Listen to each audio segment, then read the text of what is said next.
반갑습니다. 이기적인 생입니다. 오늘은 고대 그리스로 아주 흥미로운 시간 여행을 떠나보려고 합니다. 여러분은 이 세상이 무엇으로 만들어졌다고 생각하시나요? 오늘날 우리는 과학 시간에 원소 주기율표를 배우며 세상이 수소나 헬륨 같은 원자들로 이루어졌다는 사실을 알고 있습니다. 하지만 과학기술이 발달하지 않았던 아주 먼 옛날 고대 그리스의 철학자들은 이 질문을 두고 치열한 고민에 빠져 있었습니다. 어떤 철학자는 만물의 근원이 물이라고 했고, 또 다른 누군가는 공기라고 했으며 심지어 불이 세상의 전부라고 주장하는 사람도 있었습니다. 다들 세상은 단 하나의 재료로 만들어졌다고 믿었던 것입니다. 그런데 이때 아니야, 세상은 그렇게 단순하지 않아라고 외치며 획기적인 주장을 들고 나온 사람이 있었습니다. 바로 오늘 이야기의 주인공, 엠페도클레스입니다. 엠페도클레스는 기원전 5세기경 시칠리아 섬의 아크라가스라는 곳에서 태어났습니다. 그는 단순히 철학자가 아니었습니다. 정치가이자 시인이었고 의사이자 예언가였으며 스스로를 신이라고 믿었던 아주 독특한 인물이었습니다. 그의 주장은 당시로서는 파격 그 자체였습니다. 그는 세상이 물, 불, 공기, 흙이라는 네 가지의 뿌리, 즉 사원소로 이루어져 있다고 선언했습니다. 이게 무슨 말이냐고요? 엠페도클레스의 생각을 이해하기 쉽게 그림 물감에 비유해 보겠습니다. 만약 화가가 빨강, 노랑, 파랑, 검정이라는 네 가지 색의 물감만 가지고 있다면 어떨까요? 이 네 가지 색만 있으면 비율을 조절해 세상의 모든 색을 만들어낼 수 있습니다. 파랑과 노랑을 섞어 초록색 나뭇잎을 그리고 빨강과 노랑을 섞어 탐스러운 오렌지를 그릴 수 있는 것처럼 말입니다. 엠페도클레스는 자연도 이와 같다고 생각했습니다. 세상 모든 만물은 새로 생겨나거나 사라지는 것이 아니라 단지 이 네 가지 원소들이 서로 다른 비율로 섞여 있을 뿐이라는 것입니다. 예를 들어 우리 몸의 뼈는 흙과 물 그리고 불이 특정 비율로 섞여 만들어진 것이라는 식이죠. 그렇다면 도대체 무엇이 이 원소들을 섞이게 하고 또 떨어지게 만드는 걸까요? 여기서 엠페도클레스의 낭만적이면서도 철학적인 통찰이 등장합니다. 그는 우주에 두 가지 거대한 힘이 작용한다고 보았습니다. 바로 사랑과 미움입니다. 사랑은 원소들을 서로 끌어당겨 하나로 뭉치게 만들고 미움은 그것들을 밀어내어 뿔뿔이 흩어지게 만듭니다.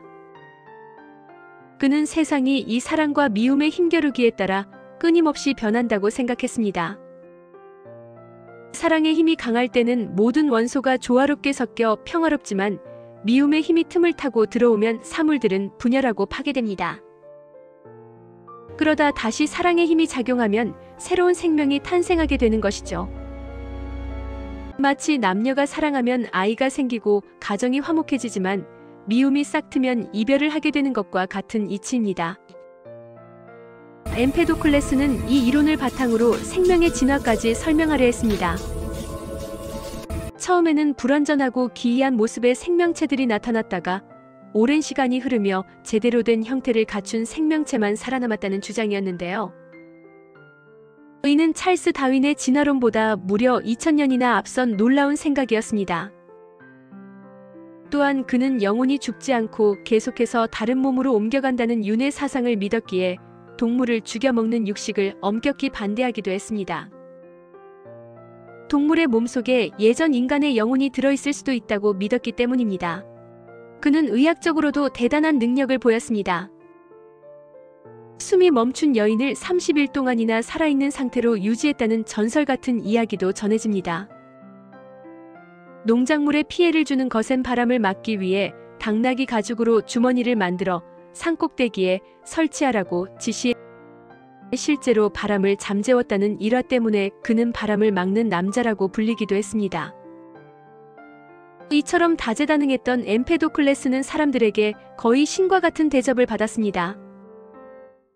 그는 황금 허리띠를 두르고 붉은 옷을 입은 채 청동 신발을 신고 다니며 자신의 위엄을 뽐냈습니다. 그리고 그의 최후는 그의 삶만큼이나 극적이었습니다. 전설에 따르면 그는 자신이 죽지 않는 신이라는 것을 사람들에게 증명하고 싶어 했습니다. 그래서 아무도 모르게 에트나 화산의 펄펄 끓는 분화구 속으로 몸을 던졌다고 합니다. 육체는 사라지고 전설로 남고자 했던 것입니다. 비록 그의 죽음은 미스터리로 남았지만 엠페도클레스가 남긴 사원 소설은 이후 플라톤과 아리스토텔레스 같은 위대한 철학자들에게 이어졌고 무려 2000년 넘게 서양 과학과 철학을 지배하는 기본 이론이 되었습니다. 오늘날 우리가 보기엔 흙과 물, 불과 공기가 세상을 만든다는 이야기가 엉뚱해 보일 수도 있습니다. 하지만 눈에 보이는 현상 너머에 변하지 않는 근원적 물질이 있다는 그의 통찰은 현대 과학의 밑거름이 되기에 충분했습니다. 세상을 거대한 퍼즐로 보고 그 조각들을 맞추려 했던 고대 그리스의 천재 엠페도클레스의 이야기 어떠셨나요? 오늘 준비한 이야기는 여기까지입니다.